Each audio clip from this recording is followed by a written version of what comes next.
And who are you? The proud Lord said that I must bow so low.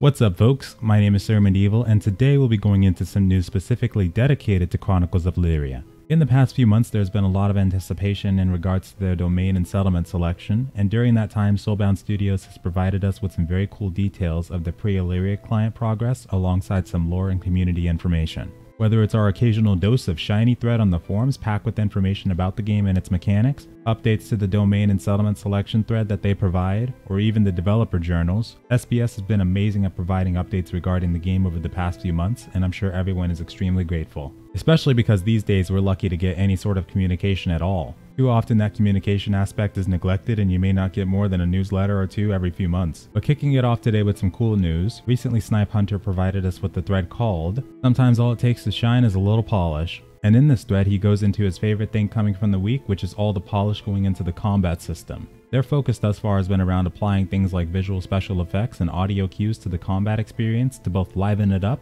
and to ensure we know what to expect when we press our attack buttons. As we can see in the footage, we get a glimpse of the action-based combat in its early stages, which is looking very good so far. They provided a bit of impact to it with the slight screen shake mechanic and even showcased the different swings and thrusts that we'll have access to with the sword, also including some unarmed combat action. Also, I just want to make this clear right now. Whoever designed the sword to sit behind the character's back like that, I love you so much for doing that. In Chronicles of Elyria, my main focus will be on the crafting system. I'm a smith by trade, but I will be delving into all manners of metalworking. But I won't deny that if and when the opportunity arises to wield a sword, I'll 100% be ready to take it. Not a lot of developers seem to go that route with the weapon animations anymore, and when it comes to the MMOs and some RPGs, it is disappointing because I don't know about everybody else, but I personally have always loved it. Also, for those of you out there that don't know much about Chronicles yet, I highly recommend taking a look at the information regarding their death system. For instance, when we see the character Ragdoll in the footage, that more than likely placed them in the knockout state, but that merely incapacitates them. If the attacking character were to do a finishing move, however, the former would lose a portion of their spark of life.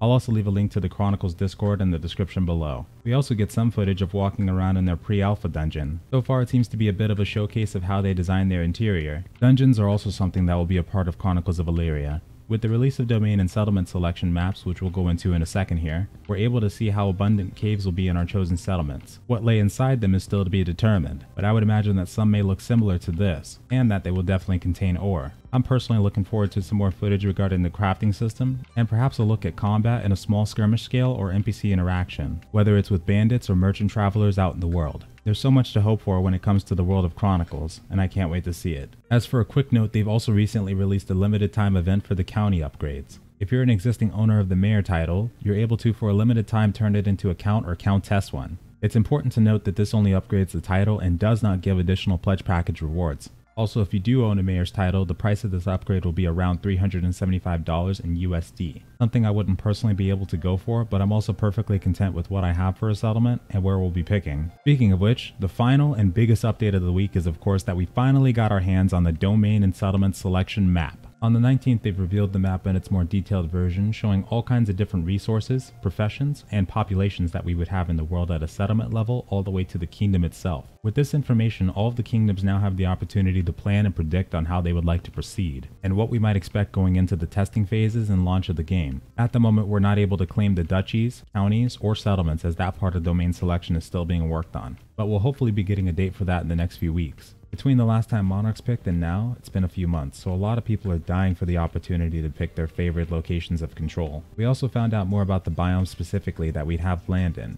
including the fact that, for instance, the Harathi lands based in the Alpine Tundra will have a shortage of trees. Not completely devoid of them, however, there will still be what's classified as microbiomes that will have the resource for use. However, in those lands it'll be much more sparse, compared to somewhere like the forests and grasslands. And on the other side of that spectrum, in the other biomes, although they will have a surplus of wood, this is used as a method of promoting trade between the lands to ensure the map feels more like an expanding world. And although there was some disdain at the fact that certain biomes may not have had a surplus of the resource they expected, be sure to remember that this will also be subject to change. And because we don't know exactly what resources will be where in the map, it's too early to get a good idea of how this exactly is all going to work. Case in point, one of the main professions of the settlement I'll be running will be a blacksmith. and I plan on producing a lot of weapons, armor, and much more for the kingdom. But what I was concerned with is if we would need wood to conduct my job in-game and how important that would be. But as I understand it, there will be mechanics in place to assist with that, specifically these microbiomes mentioned earlier, and of course, trade. So I think overall will be just fine, but again, we'll have to wait and see. In terms of news, that is all we have for today, but I will say that if you've ever been interested in or already have a package in Chronicles of Elyria, but have not had the chance of joining a community for it, I can highly recommend it.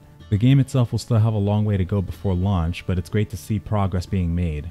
If you're in need of a community and happen to be on North American West server, I'd love to extend an invitation to the Kingdom of Ashland. Over the past 3 years of supporting and following this game, I've had the opportunity of meeting and interacting with them. And at this point, I couldn't see myself going in game under anyone else but this community. I hope that over time the same community bonds will build for you all for whichever you choose. If you're a crafter, hunter, gatherer, fighter, adventurer, etc., come check out the community sometime. I'll leave a link in the description below for the Discord communities I'm a part of for Chronicles. The county of Thedris is the one that I'm a part of, which rests in the Duchy of Fioralba, which are both filled with awesome people, especially including our leadership. Would love for you all to meet them. And with that, folks, that is all the news that we have for today. Within the next few weeks, we may be getting more information about Chronicles of Elyria's Kickstarterversary event, so be sure to stay tuned for that. And thank you all very much for joining, and I hope you have a wonderful night or day.